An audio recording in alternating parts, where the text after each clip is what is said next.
Assalamualaikum warahmatullahi wabarakatuh. Perkenalkan, nama saya Irfan Puanglangi, kelas Sipil B angkatan 2019.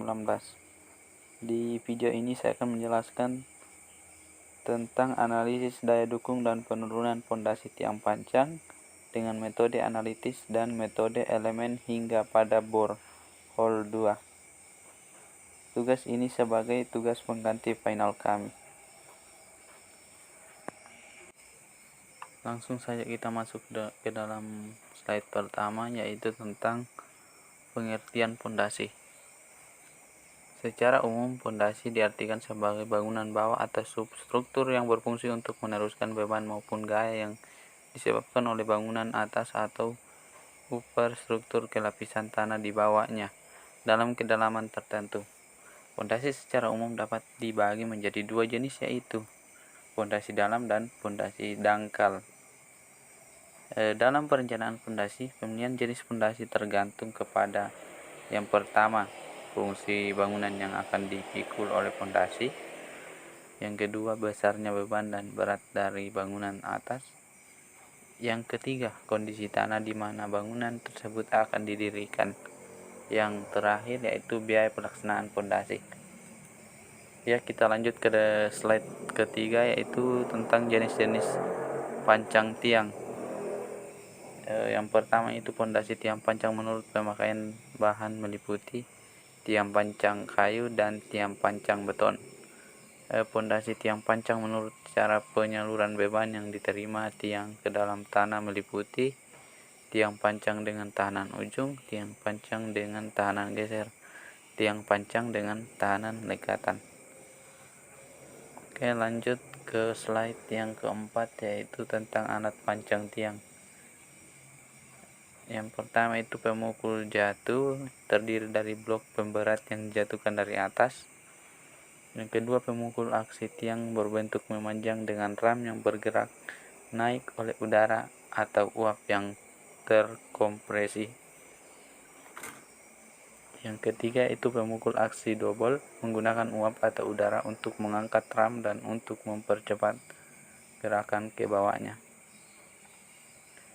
Yang terakhir atau yang keempat yaitu pemukul diesel, terdiri dari silinder, ram, balok, anvil, dan sistem injeksi bahan bakar. Lanjut ke slide yang kelima, yaitu tentang kapasitas daya dukung tiang pancang.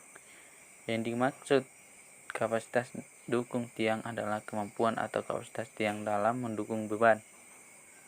Jika satuan yang digunakan dalam kapasitas dukung pondasi dangkal adalah satuan tekanan, maka dalam kapasitas dukung tiang satuannya adalah satuan gaya.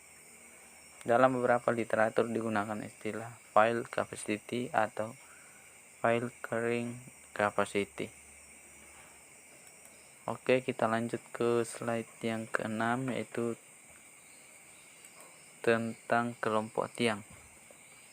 Kelompok tiang adalah sekumpulan tiang yang dipasang secara relatif berdekatan dan tidak biasanya diikat menjadi satu bagian atasnya dengan menggunakan pile cap. Dalam perhitungan, por dianggap atau dibuat kaku sempurna sehingga bila beban yang bekerja pada kelompok tiang tersebut menimbulkan penurunan, maka setelah penurunan bidang por akan tetap bidang datar. Yang kedua, gaya yang bekerja pada tiang berbanding lurus dengan penurunan tiang-tiang tersebut. Nah, lanjut ke slide ke-7, yaitu efisiensi kapasitas kelompok tiang.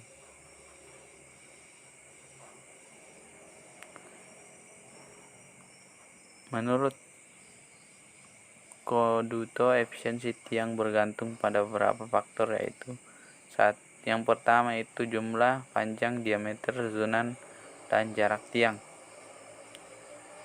Yang kedua yaitu model transfer beban. Yang ketiga, prosedur pelaksanaan pemasangan tiang. Yang keempat, urutan pemasangan tiang.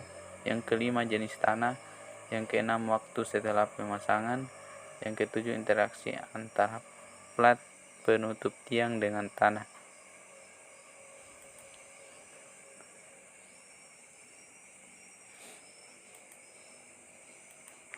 Lanjut ke slide ke-8, yaitu elemen hingga bidang geoteknik. Secara umum dalam pemodelan geometri pada metode elemen dibagi menjadi 3, yaitu yang pertama eksimetris atau pemodelan eksimetris digunakan untuk struktur yang simetris seperti tiang pancang. Yang kedua itu plane stress atau pemodelan plane strain, biasanya digunakan untuk struktur pemodelan memanjang, misalnya dinding penahan tanah. Yang ketiga itu plane stress.